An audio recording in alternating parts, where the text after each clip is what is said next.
How do you do, everybody?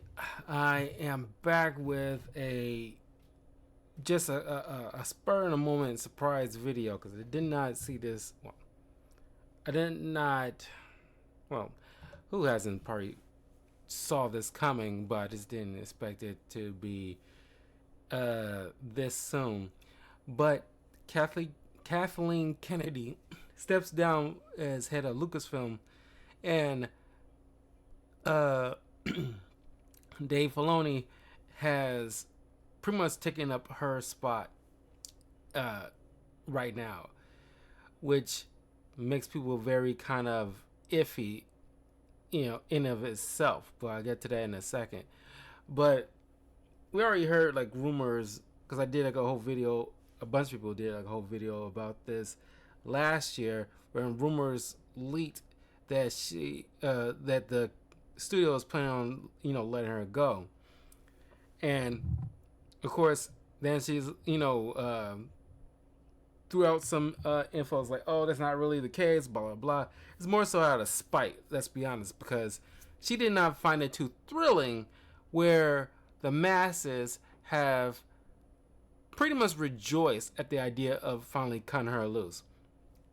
Now, I know there's gonna be a few people out there who probably not gonna feel all too uh, happy by the fact that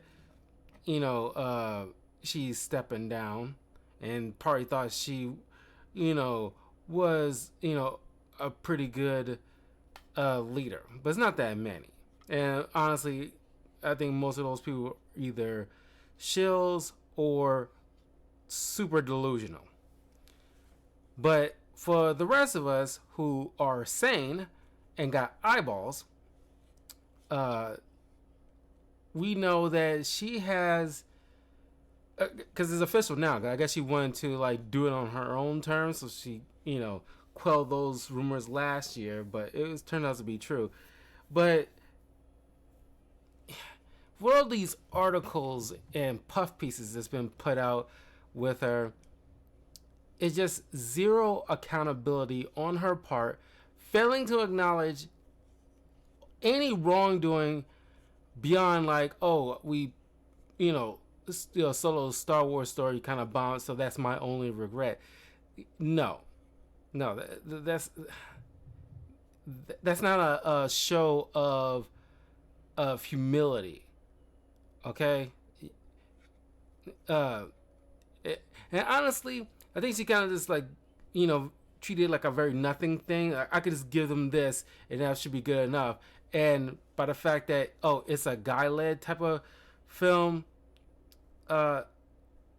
she won't hurt like the her base that she's been catering to for all this time.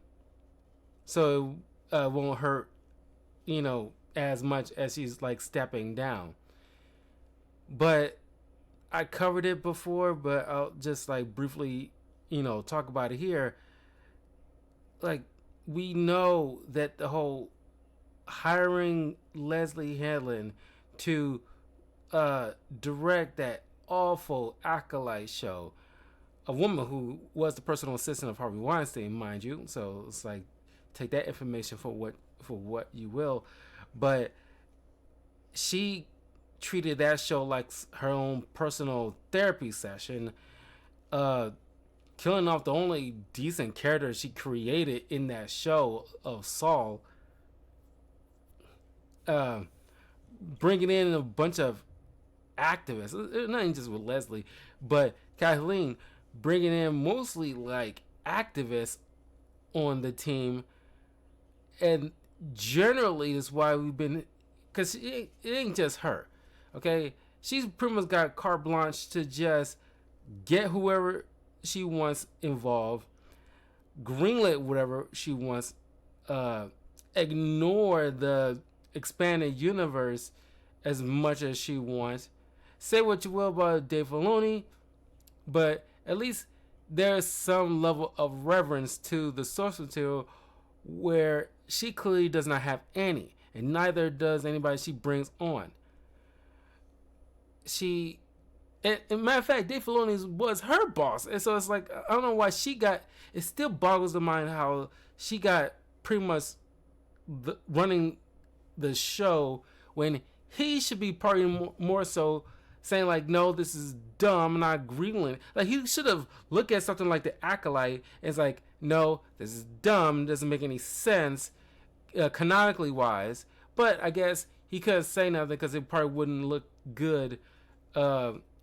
Because she's the one that put out the whole forces female thing and try to make Star Wars a girls brand. So him bickering with her over something like The Acolyte probably wouldn't look good, yeah, optically wise. So to give Dave probably like a fair shake on that, but yeah, it's just like when things her Disney Star Wars is really kicking off, or at least by the time like The Force Awakens, it was not too long. When that the Me Too thing was popping off, and so studios was running scared. You got sex coordinators and intimacy coordinators, or whatever. You got HR personnel running rampant in all bunch of companies, saying like causing people to tiptoe around certain things that they say. We got to push this certain agenda because they think that's where the money was, even though in like well, I won't count this year just yet because it just started, but last year, going as far back, probably maybe at the end of 2024, where people slowly but surely are realizing, okay, the pendulum kind of swung too far, where we're not making good creative content because we're too worried about the optics or trying to cater into a certain demographic, not like catching their ire because we're afraid of Twitter feeds and like might get boycotted because we dare have like a woman be led by a man.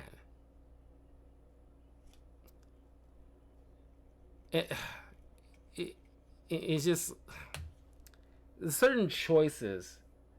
It just seems like there is no editorial or people.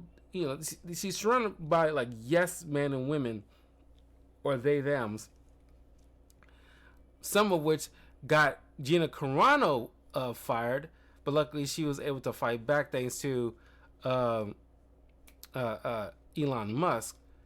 But it's just you completely forgot who the core fan base was, and then whenever, no matter how benign, of criticism was raised, your go-to move, and you've probably been teaching other people in this sphere, like the girl who played like Osha, and folks like her, this, to like kind of feed into their minds, and they ate it up like naive fools. It was like, oh, they just hate women or people of color, and you pick out the, not to say they ain't biggest out there, but you pick out the small, minute ones, or you claim they're just bots.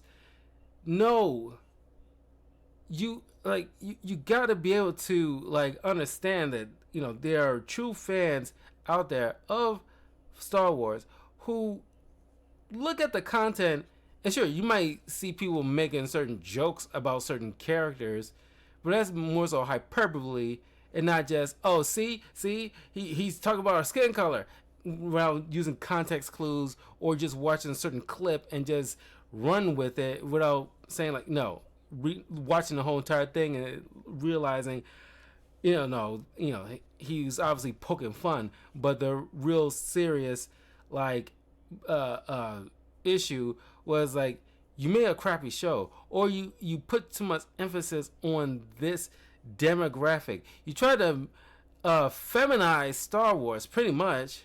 It's not different from Star Trek is going through right now, which By the way, you would think Paramount will learn the lessons from what's going on with Star Wars and not try to let it happen with Star Trek.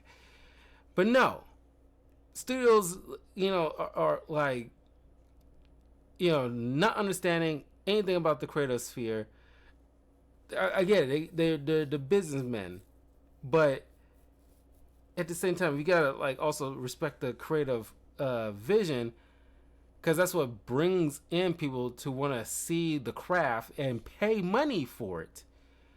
But if the craft sucks, or people are turned off by it because they're trying to go to the movies or watch your streaming, series to escape and not be either lectured, talked down to, or having to face like everyday things that we already got to see on the news, and we just want to kind of move away from that for a couple of hours, but you shoving our face in it with like LGBT, ideology. Like we need, I want to say we don't need that in Star Wars, but you're inundating that with that and other material out there beyond Star Wars. You gotta this whole over representation is nauseating. Kathleen Kennedy pretty much allowed certain people to just go run rampant in this IP. And the people who grew up with Star Wars, I was like, this ain't my Star Wars. We gracefully let you in. We didn't want to gatekeep, but we probably should. This kind of proves why gatekeeping is necessary. But we allowed y'all in. But then, as soon as you strolled in, you decide to this doesn't look good. Let me change it because it doesn't make me feel a certain type of way. And you change so much, now it's unrecognizable. And as soon as we raise an issue, hey, don't hang that picture there. Oh, you just don't like me because I'm a woman. I was like, where the heck did that come from? How do you get that from this? It's like, no, I just want my Star Wars or my Star Trek or my Marvel or my DC, whatever, to look how it's always been traditionally. Not to say that you can't have... Star Wars always had like a plethora of awesome female characters in its content. However, instead of boosting them or getting some smart creative teams behind them to really tell their own stories, you decided to probably... Because it's George Lucas's Star Wars. It's not Kathleen Kennedy's Star Wars.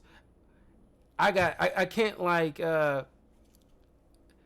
utilize a white straight man's characters. So I'm gonna create my own and just do it better than the previous guy. And hopefully some new people will forget all that. It's like, it was a total scheme. It's clearly a scheme. You try to, sure, you accept the man's money, but you claimed that you was going to honor it, but you did not honor it. Honoring it would treat these people with some reverence, like Obi-Wan Kenobi, or Anakin Skywalker. You pretty much undercutted his chosen one narrative for the sake of having twin girls who are like born from lesbian space witches, and have them being like the true chosen ones, and Anakin's just like something that happened 100 years later. It's that is selfish. That is, you are disrespecting the guy who created all this stuff that you're benefiting from. Like it or not, Kathleen Kennedy is benefiting from what he started. What you, Dave Filoni, Jon Favreau, all you guys what your job is at this point going forward. Since Disney bought Star Wars, is to add on top of it, not try to replace anything. You're building off of the foundation he set. Effectively, she was trying to replace him, and try to lay claim to utilizing the title, but try to push out all her characters or Dave Filoni characters. If you ever went to Galaxy's Edge, a friend of mine went to Galaxy's Edge. Quite a few people said the same thing as he did. There's rarely any original characters in Galaxy's Edge, because that's George stuff. That's not Disney stuff or Kathleen Kennedy stuff. That's how much reverence they have for George Lucas. It's completely disrespectful. And of course, nobody's sad that she's leaving. She did an awful job. Were there a few gems here and there? Personally, yeah, there's like a few. Andor being the tippy top one. But then like the first 2 seasons of The Mandalorian, which should have ended with season 2. They had like a perfect ending. But because the bigwigs, know they had to keep making that money off of that, Baby Yoda, they gotta force that thing back in like a Book of Boba Fett, which was terrible. A lot of people was very like angry about that because there was so much love for Boba Fett. The fact that how they treated this dude clearly did not have any direction with a lot of these characters. It set a lot of people off. I remember making, I think it was probably a couple years ago, I made this video talking about how I would, how I'll fix the Disney Star Wars since the sequel trilogy. It was a long video, but I pretty much said like, okay, we need like a 2 to 3 year plan and like find some. Cause clearly, they was trying to do some kind of a version of the MCU, but it's like kind of like a shared, obviously a shared universe, but it's like a through line between all these characters that kind of link up, kind of thing. Especially when it comes to the sequel trilogy, you had to plan this stuff out, so everything just feels like it naturally flows together. It doesn't feel shoehorned in like Lizzo and Jack Black. And that season 3 of Mandalorian, that was god awful. They forcing a contrived way of giving Bo-Katan the black lightsaber from Din Djarin, because they couldn't allow her to kill him because he's also a moneymaker, but they gotta have like a woman leading leading some kind of army. They can't have like a guy leading anything. That's the problem. They forcing this. The whole narrative is like the force is female, so women got to be like the bulk of the leads since Rey Palpatine.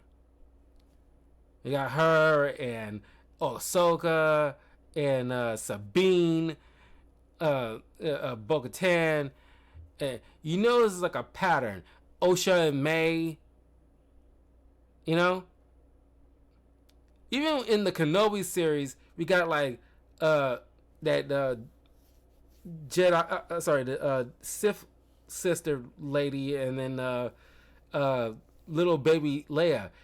Primarily, they're focused on them when it's supposed to have been hyper focused on Luke. Technically Luke, but only on minor stuff. Mostly on Obi-Wan and Anakin, but they still got to weave in some female representation.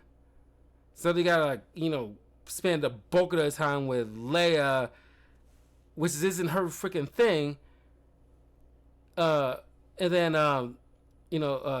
Reva, I think that's the ninth sister chick, and people called out her character, and all of a sudden it's like, oh, let's get Ewan McGregor on the line to post something on social media really fast while he's in the middle of driving, and pretty much like finger wag at the fans, and force. I won't say they forcing him, but they probably told him something that he was probably misled on. To be fair, it's like, oh, there's some people attacking this poor woman, not giving like probably the full context that there's probably like maybe a couple of people who probably was being like legit racist, but the bulk of it is this character is pointless.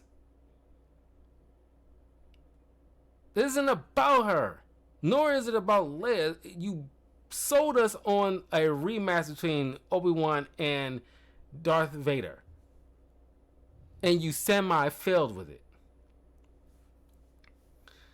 This whole entire thing is just a crap show.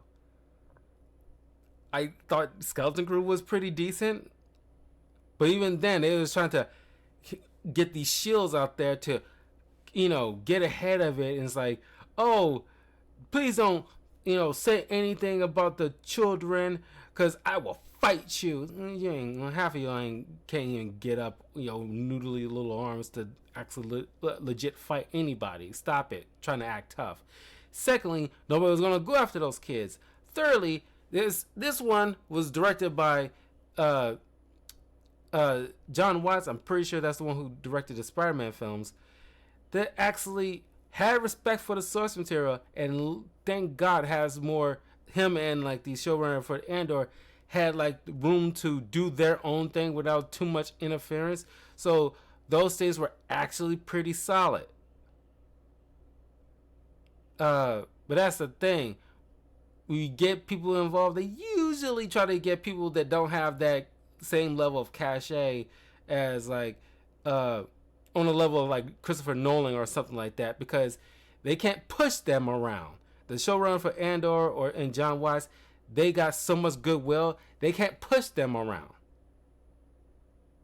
But if they barely have any kind of name recognition, then they can just force them to do whatever they want. Specifically, Kathleen Kennedy would put her chick in it, make her gay. That is like the South Park model. Even they acknowledge the fact that this is like a crap show. That your only model seems to be just put a chick in it, make her gay, or not. He doesn't have to be the same person to be gay. He can just throw in gay people like not so gay agenda, blah blah blah, and just like female, gay, female, gay, and sprinkle a little straight here and there. But they're either gonna be evil or incompetent. That the woman has to come in and say them. That is like the pattern that we're seeing. Now, hopefully, Dave Filoni will have some balls and not just make this the rest of the Star Wars franchise just a glorified Ahsoka show, because Ahsoka is his creation. But as cool as Ahsoka is, I don't want her to be everywhere. I don't want her to be like Joker, where she's almost in everything. I just hope that won't be the case. I hope that now that Kathleen Kennedy is not around, and her influence is not permeating too much of the office, he can actually be able to throw his weight around and actually make some decent material.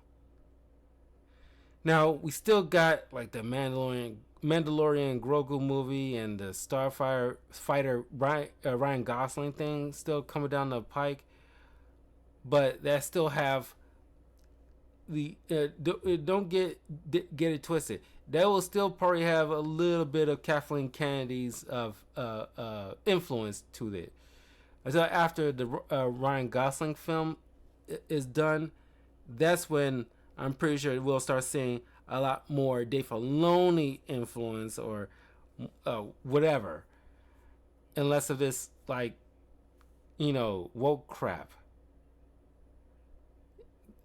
It's just like poor decision after poor decision, and she's planning on retiring anyway. She's like probably gonna be 72 this year, because I know she was 70 something. But she just like stuck around just out of pure stubbornness. Let's be real. But yeah, I'm not gonna shed a tear. She did a horrible job. It just certain decisions just wasn't like, wasn't flowing at all. Like, and nobody called her out on it, because mostly I think they were just scared for the backlash. Instead of just like with Marvel and DC and a lot of these studios, they need to bring Daddy back into the freaking office and clean freaking house, because everything's so feminized. They got no freaking structure. Marvel right now has been doing like a 180 because of that, that kind of reason. Now it's like, okay, we gotta respect the men in this kind of material. We gotta have some freaking hierarchy and guidance and some structure here. And it's like, no, we're not gonna have some like touchy feely crap. No, we're Star Wars. We're gonna treat it as such. We know who our audience is, and if girls want to get on board, they are more than welcome. But we're not going to sit there and cater to a small, minute fan base that would go either way in terms of consuming the content. But we know where our bread is buttered. Similar to how like the Sonic films knew who their audience was and made sure they catered to that audience. They ain't tried to cater to the hyper specific Latin, San Francisco non-binary folk that might like Sonic and wanted to see how they would want to see Sonic. No. You want to make some good material, you do it for the general public, not the hyper specific ones. But yeah, this is like a happy day for a lot of Star Wars fans. But I'm not as bothered by Dave Filoni as most others are. That's just me personally. But I'm not going to ignore the fact that he let certain things go that he should not have let slide. But I'm willing to wait and see, because I'm pretty sure his influence, probably not, especially in terms of film and TV shows, probably, well, TV shows, he's all in those TV shows. So in terms of the movies, I'm pretty sure his influence is probably not going to be as heavy-handed until after that Starfighter movie comes out. Then that'll be like the last remnants of Kathleen's influence. So don't get it twisted thinking like, oh, this is all suck and it's Dave Filoni's fault because he's in charge now. No. Don't get it twisted. That his influence, his true vision, his true influence ain't gonna be seen by the masses until after Starfighter is finished up and we see it and critique it. Then moving forward, after that, we can say, okay, now we, this project, also we know this is gonna be used, so we can't blame Kathleen Kennedy moving forward. So don't try to be slick. So we'll see how. We know the Mandalorian group is probably not gonna do well at all. I'll be shockingly surprised if it actually is high quality, but I doubt it. The Ryan Gosling film, I'm a little bit more optimistic about that, but uh, we'll see how Star Wars is after uh, that project. But some people already kind of gave up on Star Wars. I don't blame them. We got burned too many times. And there's very little of Disney and Star Wars that I actually got a kick out of. Very little. I didn't put like Andor on the list of best TV shows that I saw last year, but I want to make sure like I make a point to it that it's definitely in the highlights of the best content I watched last year. Um, but anyway, I will see you guys in a little bit for a reaction video. But leave a comment below. Let me know what you guys think of Kathleen Kennedy stepping down. Are you happy? Are you sad? Are you middle? Whatever. Just let me know, and I will see you all soon. Peace.